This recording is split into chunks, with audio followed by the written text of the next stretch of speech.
Дайте пацанам посчитать потери. Сумма нули погибает на сцене. Снова один, прогуляюсь без тени. Заливаю один поцелуй на шее.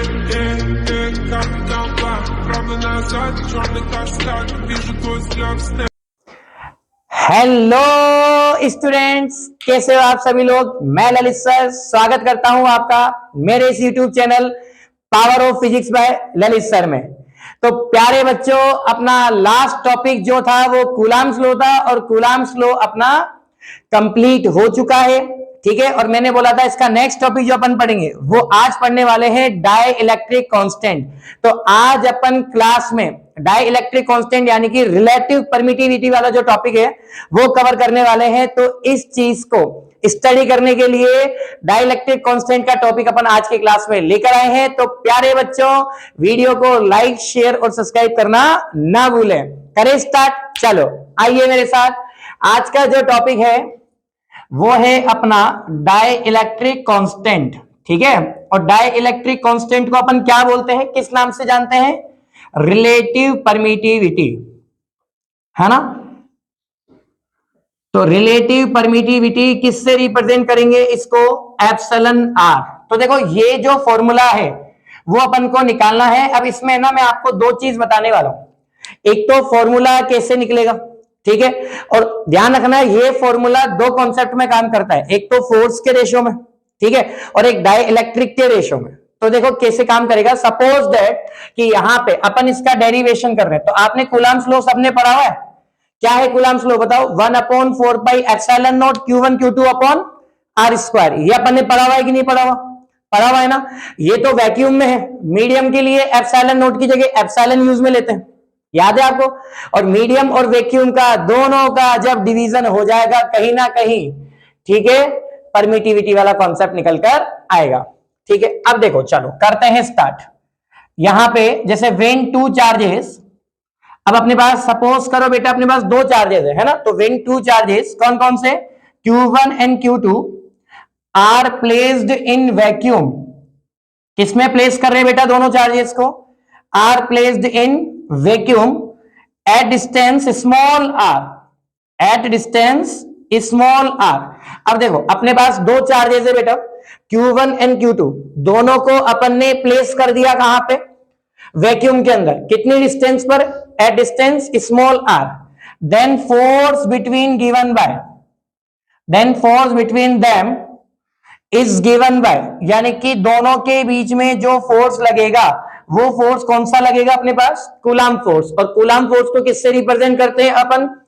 Vacuum वाले force से। तो देखो F वैक्यूम अपने पास कितना हो जाएगा बताओ? 1/4 पाई एप्सिलॉन नॉट, ठीक है, Q1 Q2 upon R square. इसको दे देंगे अपन इक्वेशन नंबर फर्स्ट। चीज क्लियर है। तो अपने पास वैक्यूम वाला जो फोर्स है वो निकलकर आ चुका है F वैक्यूम, ठीक है, ये फोर्स निकलकर अपने पास आ चुका है। अब सपोज करो कि two similar charge again placed in medium. दोबारा इन चार्जेस को हमने वैक्यूम से उठा के अब कहां प्लेस कर दिया?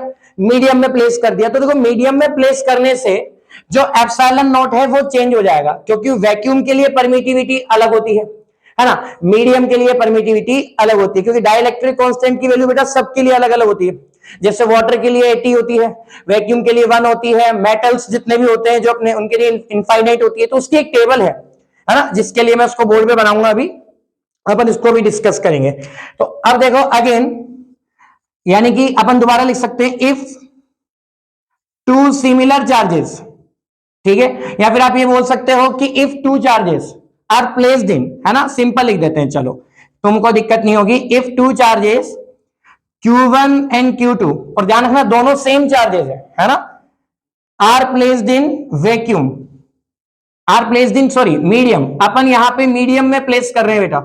अब पहले तो अपन ने वैक्यूम में रख दिया, ठीक है। अब सेम चार्जेस को अपन मीडियम में पुट कर रहे हैं। तो मीडियम में पुट करने पर अपने पास जो वैल्यू निकल कर आएगी वो फोर्स मीडियम का लगेगा।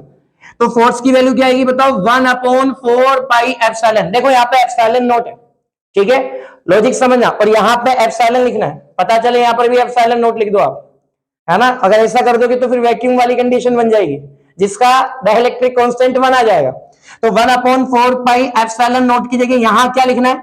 एप्सिलॉन, ठीक है। सेम चार्जेस हैं Q1 Q2 upon R square, इसको दे देंगे अपन इक्वेशन नंबर 2।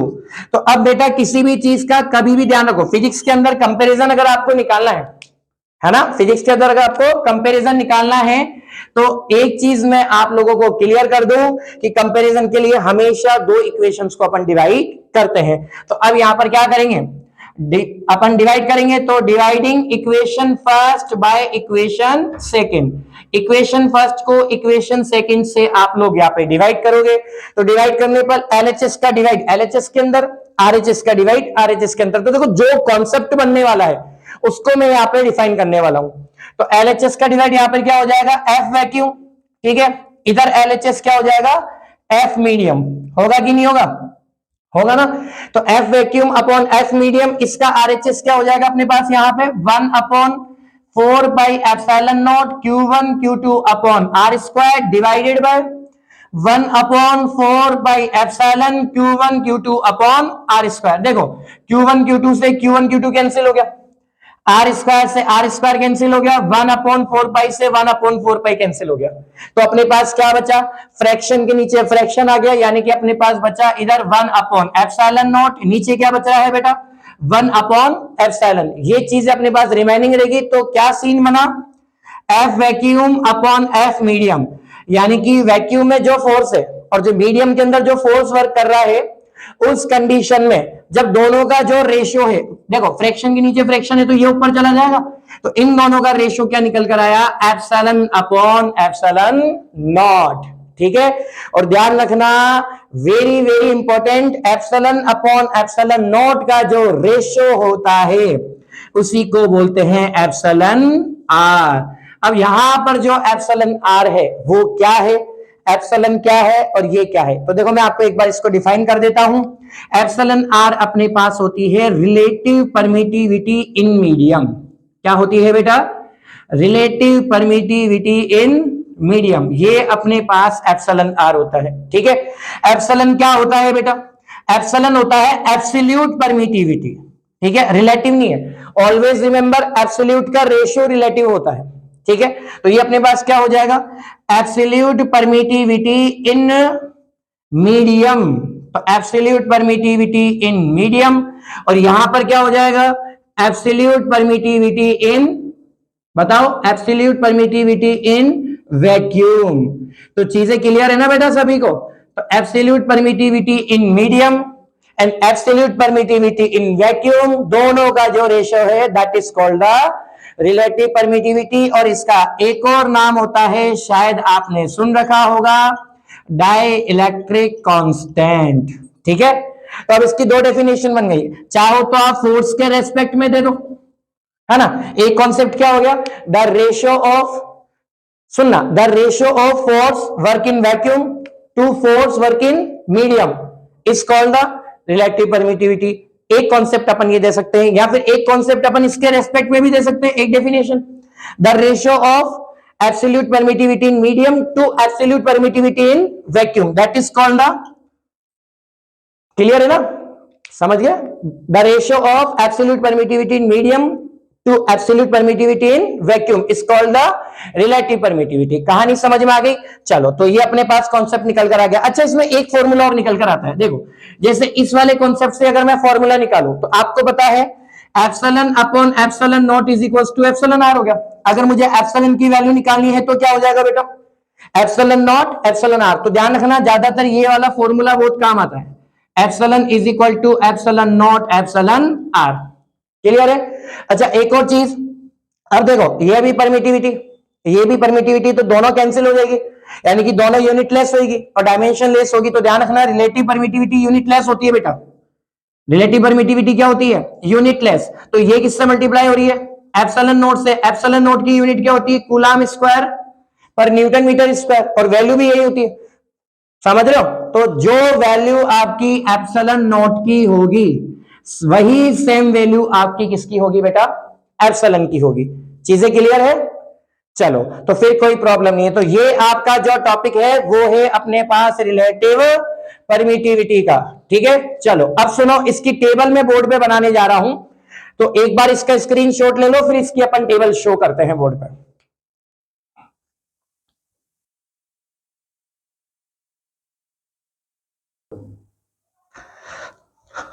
हाँ बेटा, अब देखो अपने पास यहाँ पे ये टेबल मैंने शो करी है, जो डाइलेक्ट्रिक जो अलग अलग कांस्टेंट है ना, relative permittivity of dielectric material है ना, इसके लिए टेबल अपन ने बनाई है। अब ये वैल्यूज जो इंपॉर्टेंट है बोर्ड एग्जाम के लिए, 12th के लिए, तो ये वैल्यूज आप एक बार देख लेते हैं, अपन डिस्कस भी कर लेते हैं। एयर के लिए वैल्यू कितनी होती है? एयर के लिए होती है 1.0059, एसी ग्लास के लिए 5 to 10 हो जाएगी। ठीक है, अपने पास जो इधर माइका है ना, तो इधर अपने पास जो माइका है इसके लिए हो जाएगी 3 to 6। पैराफिन वैक्स के लिए कितनी होती है? 2 से लेके 2.5। Distil water very very important, एक तो बोर्ड एग्जाम में कहीं ना कहीं क्वेश्चन इस पे आता है बेटा कि सर डिस्टिल वाटर की वैल्यू दे दी, जैसे मान लो तुमको डाइलेक्ट्रिक कांस्टेंट है, तो डाइलेक्ट्रिक कांस्टेंट का मतलब एप्सिलॉन आर की वैल्यू तुम्हें दे दी। ठीक है, एप्सिलॉन नॉट की वैल्यू फिक्स होती है ना, कितनी होती है बताओ एप्सिलॉन नॉट की वैल्यू? अगर अपन जनरली बात करें तो 8.85 इंटू 10 की पावर -12 कूलम स्क्वायर पर न्यूटन मीटर स्क्वायर। तो ये दोनों वैल्यू तुम्हें दे दी, किसकी वैल्यू पूछ सकता है? एप्सिलॉन की। तो एप्सिलॉन इज इक्वल टू क्या होता है? एप्सिलॉन नॉट एप्सिलॉन आर, तो मल्टीप्लाई करके अपन कैलकुलेट कर सकते हैं, हो सकता है ना इजीली। ठीक है, इससे ग्लिसरीन के लिए वैल्यू कितनी होती है? 42.5 है ना। रबर के लिए कितनी होती है? 7। ऑक्सीजन के लिए 1.00053। ठीक है, मेटल के लिए वेरी वेरी इंपॉर्टेंट, ये भी बोर्ड एग्जाम में क्वेश्चन बनता है भैया कि डाई इलेक्ट्रिक कांस्टेंट किसके लिए सबसे हाई होता है? तो always remember highest dielectric constant किसके लिए होगा? मेटल। अच्छा, अब एक मजे की बात बताओ, क्या होता है कि उसने दे दिया मेटल और कई बार वो इसके आगे ए से भी लगा देता है प्योर मेटल, तो कंफ्यूज नहीं होना, प्योर मेटल के लिए भी आपके पास इनफाइनाइट ही होता है। ठीक है, वैक्यूम के लिए आप देख सकते हो सबके अंदर सबसे कम वैल्यू किसकी है? वैक्यूम। तो ये भी इंपॉर्टेंट क्वेश्चन बनता है। ठीक है, वैक्यूम के लिए डाई इलेक्ट्रिक कांस्टेंट कितना होता है? 1 होता है। कितना होता है बेटा? 1 होता है। कोई डाउट है क्या? नहीं है। चलो, तो वैक्यूम का सबसे लोवेस्ट है, तो सबसे हाईएस्ट अपने पास किसका हो गया? हाँ भाई, सबसे हाईएस्ट हो गया मेटल का, और सबसे लोवेस्ट जो हो गया बेटा वो किसका हो गया? वैक्यूम का। तो यहां तक कोई डाउट नहीं होना चाहिए। चलो, एक बार ये टेबल का फटाफट से स्क्रीनशॉट ले लीजिए, और इसके बाद अपन नेक्स्ट टॉपिक स्टार्ट करेंगे, और वो होगा अपना कूलम्ब्स लॉ का वेक्टर रिप्रेजेंटेशन। खतरनाक लेवल में बताऊंगा उसको, मजा आने वाला है।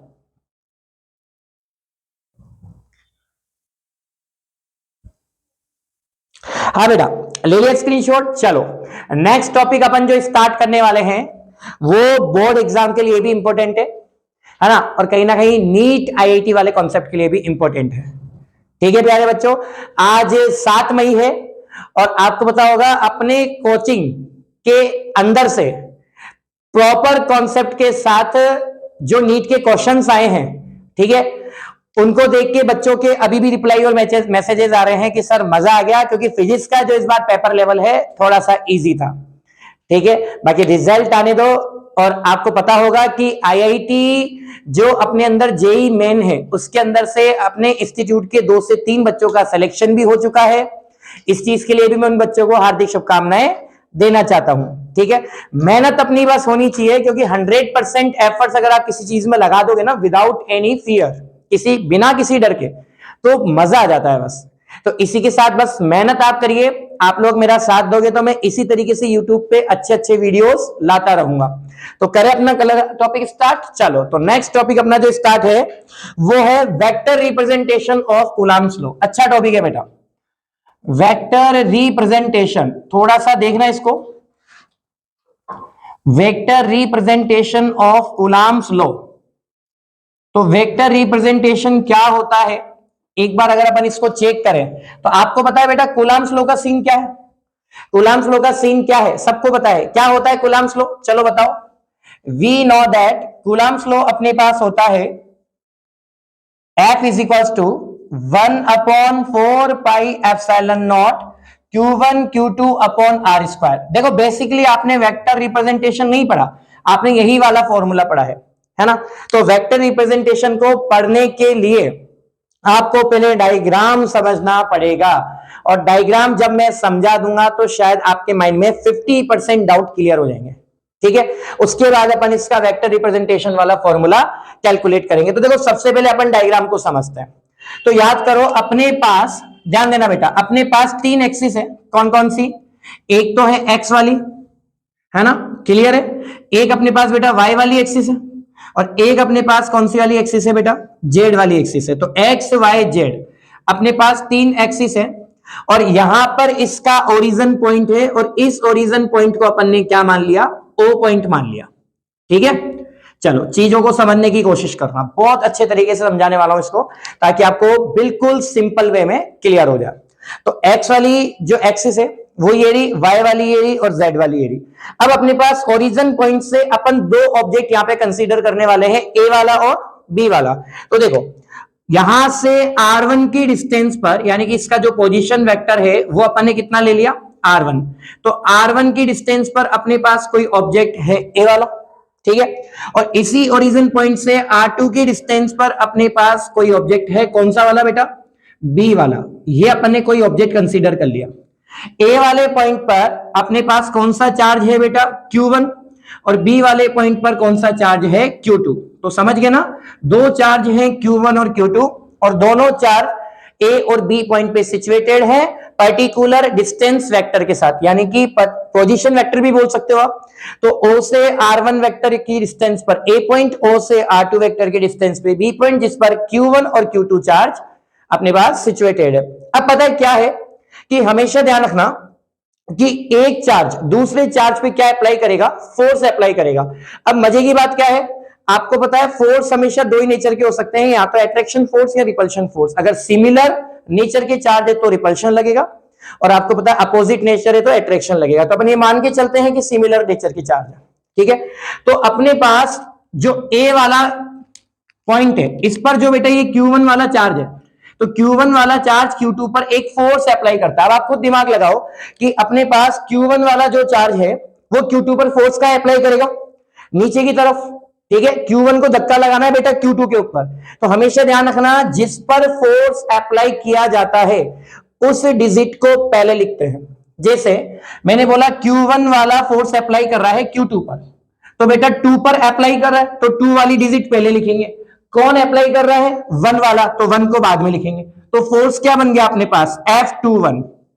क्लियर है ना, जर्नल F नहीं लिखना, F21। तो 2 ही चीज है। अब उल्टा कर लो इसका, मान लो अगर 2 वाला 1 पे अप्लाई कर रहा होता तो, हाँ बेटा किस पे अप्लाई कर रहा है, 1 पे अप्लाई कर रहा है, तो 1 को अपन पहले लिखते हैं। कौन सा वाला अप्लाई कर रहा है, 2 वाला अप्लाई कर रहा है, तो 2 को अपन क्या करेंगे, बाद में लिखेंगे। तो इसका मतलब अपने पास क्या है, ये बन जाएगा F12। तो F21 और F12 अपन को यहां कैलकुलेट करने हैं, लेकिन उसके लिए यहां पे triangle law of vector addition वाला कॉन्सेप्ट भी लगेगा।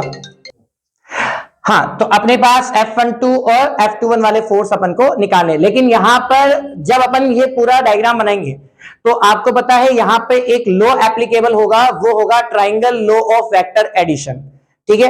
तो इसका सिंपल वे क्या है, देखो Q1 वाला Q2 पर जब फोर्स अप्लाई करेगा तो देखो इस डायरेक्शन में फोर्स लगेगा, और वो फोर्स कौन सा लगेगा बताओ, F21 लगेगा, नहीं लगेगा, है ना। और आपको पता है जैसे ही Q1 Q2 पे करेगा तो Q2 वाला थोड़ी मना करेगा, वो बोलेगा भाई मैं भी अप्लाई कर देता हूं, है ना। न्यूटन में नहीं होता, Newton third law of motion, action opposite reaction, ठीक है।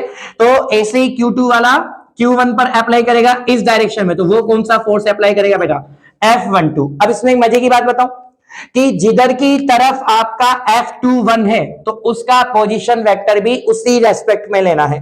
तो F21 का पोजीशन वेक्टर क्या लेंगे बेटा, R21, ठीक है, और F12 का क्या लेंगे, R12। तो डायरेक्शन भी इस अकॉर्डिंग सेट हो जाएगी, समझ रहे हो ना। और ट्राइंगल लॉ क्या कहता है, ट्राइंगल लॉ कहता है जब 2 वेक्टर सेम डायरेक्शन में होते हैं तो थर्ड वाला जो वेक्टर है वो अपोजिट डायरेक्शन में ट्राइंगल को बंद करता है और वो रिजल्टेंट शो करता है। पढ़ा है ना कि मान लो जैसे ये ए वेक्टर है और ये बी वेक्टर है, अगर ये रेस्पेक्टिवली कंटिन्यूअसली सेम डायरेक्शन में है तो थर्ड वाला इसके रिजल्टेंट को शो करेगा, यानी कि आर वेक्टर, और ये रिजल्टेंट अपोजिट में होना चाहिए। तो ऐसे अपन यहाँ पे ट्राइंगल कॉन्सेप्ट लगाएंगे और यहाँ पे vector addition of triangle law से अपन इसको कैलकुलेट करेंगे। तो क्लियर है, F21 F12, ऐसे ही सिमिलरली R21 F21 के लिए काम करेगा और R12 F12 के लिए काम करेगा। तो बेटा कोई से भी एक फोर्स को यहाँ पे अपन कैलकुलेट कर लेते हैं, सिमिलरली अपन अगले फोर्स की वैल्यू यहाँ पे लिख सकते हैं। अब कैलकुलेट किससे होगा, आ जाओ भैया, कैलकुलेट होगा अपना कूलम्ब्स लॉ से। क्लियर है, चलो, तो पहले तो मैं इसको रफ कर देता हूं, है ना, ताकि सुंदर सुंदर हो जाएगा बोर्ड, फिर तुम्हें भी सुंदर समझ में आएगा। आ जाइए बस, चलो देखते हैं। देखो, मेन फोर्स का फॉर्मूला ये है और इसी को ही कंपेयर करके आपको बाकी फोर्सेस की वैल्यू बेटा लिखनी है। तो अपने पास फर्स्ट पॉइंट क्या बनेगा, force on Q2 due to charge Q1। हाँ बेटा, अपन को Q2 पर फोर्स लगाना है, कौन से चार्ज की वजह से बताओ, Q1 वाले चार्ज की वजह से। तो force on Q2 due to charge Q1, तो बताओ कौन सा होगा, Q2 पे फोर्स लग रहा है Q1 की वजह से, दैट मींस F21। वेक्टर लगाना है क्योंकि अपन वेक्टर रिप्रेजेंटेशन पढ़ रहे हैं ना। तो ध्यान रखना बेटा, वेक्टर में दो चीजें इंपॉर्टेंट होती है, एक तो आपको मैग्नीट्यूड लेना होता है, ठीक है, और एक आपको यूनिट वेक्टर लेना होता है। तो यूनिट वेक्टर कंपलसरी है, उसको लगाना ना भूलें। तो यहां पर देखो, इधर F है, आपने F की जगह क्या लगा दिया, F21 वेक्टर, ठीक है, क्लियर है ये चीज। इसके बाद 1/4 एप्सिलॉन नॉट है, तो इधर भी क्या लगा दोगे, 1/4 एप्सिलॉन नॉट। इधर Q1 Q2 है, इधर भी क्या लिख दो, Q1 Q2। हाँ बेटा, F21 के लिए अपन लिखेंगे R21, क्या लिखेंगे, R21, और इसका क्या कर देंगे, स्क्वायर कर देंगे। तो ध्यान रखना, 1/4 एप्सिलॉन नॉट Q1 Q2, इधर R स्क्वायर है, तो अपने पास सेम चीज R21 का स्क्वायर, और जिसका स्क्वायर करते हैं उसी का ही यूनिट वेक्टर आपको यूज करना है। तो इसका स्क्वायर कर दिया, तो इसका यूनिट वेक्टर अपने पास क्या हो जाएगा, R21 का कैप। बोलो, यहां तक कोई डाउट है क्या, नहीं है ना। यह आपका वेक्टर रिप्रेजेंटेशन अपने पास कंप्लीट नहीं हुआ है, अभी बाकी है। चलो अब सुनो, यहां पे R21 की वैल्यू निकालनी है, तो आपको ये तो पता होगा R21 वेक्टर क्या होता है। R21 वेक्टर होता है अपने पास R2 vector minus R1 vector, होता है कि नहीं होता बेटा। तो ध्यान रखना, R21 का मतलब होता है R2 vector minus R1 vector. अब ये कैसे आया, कई बच्चे बोलते हैं सर आपने तो डायरेक्ट लिख दिया। नहीं बेटा, यहाँ पे ट्राइंगल लो लगा लो ना, देखो सिंपल है। इन ट्राइंगल OAB, देखो एक बार डायग्राम के अंदर, ट्राइंगल OAB के अंदर क्या है, R1 वेक्टर इस डायरेक्शन में, R21 इस डायरेक्शन में, दोनों सेम डायरेक्शन में, इसका रिजल्टेंट कौन सा है, R2। तो अपने पास वही कंटिन्यूअसली टू साइड्स का जो टोटल है वो थर्ड वाली साइड्स के टोटल के इक्वल होगा कि नहीं होगा, होगा ना। तो यहां पर क्या हो जाएगा, R1 vector plus R2 vector, दोनों साइड्स का टोटल R2 के इक्वल हो जाएगा। अगर मुझे R21 की वैल्यू निकालनी है तो मैं R1 को माइनस कर दूंगा, तो यहां पर क्या हो जाएगा बेटा, R21 वेक्टर की वैल्यू क्या आ जाएगी बताओ, R2 vector minus R1 vector. तो ये अपने पास वैल्यू निकल कर आ गई, ठीक है। तो ये R21 की वैल्यू आप यहां पे पुट कर सकते हो। तो एक बार मैं पुट कर देता हूं, F21 vector is equals to 1/4 epsilon naught, इधर हो जाएगा अपने पास Q1 Q2 अपॉन R21 की जगह क्या पुट कर देंगे, R2 vector minus R1 vector का स्क्वायर, और जिसका स्क्वायर करते हैं आपको पता है उसी का ही अपन कैप यूज करते हैं, ठीक है। चलो अब यहां पर मुझे एक चीज बताओ कि यहां पे स्क्वायर है, मुझे क्यूब बनाना है, तो क्यूब बनाने के लिए क्या करेंगे बताओ, क्यूब बनाने के लिए क्या करेंगे, आपने पढ़ा है ना कि मैथमेटिक्स में अपन सेम नंबर से मल्टीप्लाई डिवाइड कर सकते हैं। तो यहां पर आपको इसका क्यूब बनाना है, तो इसी क्वांटिटी का आप क्या करोगे, R2 vector minus R1 vector का मल्टीप्लाई कर दो, और मल्टीप्लाई करने के बाद इसी क्वांटिटी का आप क्या कर दो बेटा, डिवाइड कर दो, कर दोगे ना। तो इधर तो 2 पावर हो गई, इधर 1 पावर हो गई, तो 2 और 1 कितनी पावर हो गई, बेस सेम है तो पावर ऐड हो जाएगी, तो इसका नीचे क्यूब हो जाएगा। लेकिन बेटा नीचे तो क्यूब हो गया, ऊपर कलेश हो गया, क्या हो गया, ये तो बन गया अपना क्या बताओ, यूनिट वेक्टर। और ये जो मोड के अंदर लिखा है इसको क्या बोलेंगे, मैग्नीट्यूड। और आपको एक चीज क्लियर होगी कि यूनिट वेक्टर को जब मैग्नीट्यूड से मल्टीप्लाई कर देते हैं तो अपने पास आती है वेक्टर क्वांटिटी। कौन सी आती है, वेक्टर क्वांटिटी। तो देखो इसको कैसे लिखेंगे, बहुत प्यारी स्टेप आ रही है, 1/4 epsilon naught Q1 Q2 upon R2 minus R1 का होल क्यूब, तो R2 vector minus R1 vector का होल क्यूब, और इधर अपने पास यहाँ पे यूनिट वेक्टर को जब इससे मल्टीप्लाई करेंगे तो ये दोनों तो हट जाएंगे और इसको रिप्लेस करके कौन आ जाएगी, वेक्टर क्वांटिटी। तो वेक्टर क्वांटिटी कौन सी होगी, R2 minus R1 vector, mode भी हट जाएगा और केप भी हट जाएगा, ठीक है। ये आपके पास F21 की वैल्यू निकल कर आ गई। अब मुझे एक बात बताओ, मैंने F21 आपको निकालना सिखा दिया, क्या आप F12 की वैल्यू नहीं लिख सकते, लिख सकते हो। तो क्या करेंगे, पूरा रायता फैलाने की जरूरत नहीं है, एक वर्ड लगा दो सिमिलरली, जिससे F21 है वैसे ही F12 क्या हो जाएगा, F12 इज इक्वल्स टू 1/4πε0। ये स्टेप सेम रहेगी, इधर Q1 Q2 है, इधर भी Q1 Q2 आ जाएगा, इधर R2 माइनस R1 है, तो बताओ क्या होगा F12 के लिए, R1 माइनस R2, अपोजिट हो जाएगा ना ये, तो R2 माइनस R1 की जगह R1 माइनस R2 का होल क्यूब, और इधर R2 माइनस R1 है तो इधर भी क्या हो जाएगा, R1 माइनस R2। बस सेम कॉन्सेप्ट अपन इसके लिए यूज कर लेंगे। तो ध्यान रखना बेटा, यही आपके जो दो इंपॉर्टेंट फॉर्मूले आए हैं, यही आपके क्या है, कूलाम का वेक्टर रिप्रेजेंटेशन। तो आज अपना डाई इलेक्ट्रिक कांस्टेंट वाला टॉपिक भी कंप्लीट हो गया और कूलाम्स लॉ का वेक्टर रिप्रेजेंटेशन भी हो गया। बस डायग्राम कॉन्सेप्ट अगर आपके माइंड में है और मेन कूलाम्स लॉ का फॉर्मूला आपके ये वाला दिमाग में है, तो इसी को यूज करके आप बाकी स्टेप्स को फॉलो कर सकते हो। ठीक है, तो आज अपना ये वाला टॉपिक कंप्लीट हो चुका है। अब अपन नेक्स्ट जो टॉपिक लेकर आने वाले हैं, एक बार मैं आपको डिस्कस करके बता दूं। हाँ, अगला टॉपिक होगा फोर्स बिटवीन मल्टीपल चार्जेस, है ना। यानी कि अपन पर्टिकुलर ऐसा होता है ना, एक आदमी को बहुत सारे लोग घेर के मारते हैं, तो एक चार्जेस पे बहुत सारे चार्ज फोर्स लगाएंगे, और जब वो फोर्स लगाएंगे तो एक सीरीज बनेगी, उस सीरीज के बेसिस पे अपन ये टॉपिक पढ़ेंगे। तो इसके बाद इलेक्ट्रिक फील्ड आएगा, है ना, और इलेक्ट्रिक फील्ड ऐसा टॉपिक है जो 99.99, 100 इसलिए नहीं बोल सकते क्योंकि आगे और लंबी कहानी है, इसलिए 99.99% चांस है कि वो छपेगा। क्लियर, क्योंकि 100% में डाइपोल आ जाता है फिर, है ना, एक्सिस इक्वेटोरियल, और फिर हमारे गाउस अंकल भी तो हैं, उन्हें कौन भूल सकता है। तो बेटा ये आपका आज का टॉपिक कंप्लीट हुआ। अब अपन मिलते हैं अगली नेक्स्ट क्लास में, है चलते हैं। Thank you so much. Video को लाइक शेयर और सब्सक्राइब करना ना भूलें। अपने फ्रेंड्स को भी सजेस्ट करें कि जिन बच्चों को फिजिक्स टफ लगती है वो ललित सर की क्लास एक बार जरूर अटेंड करें। जय हिंद, जय भारत।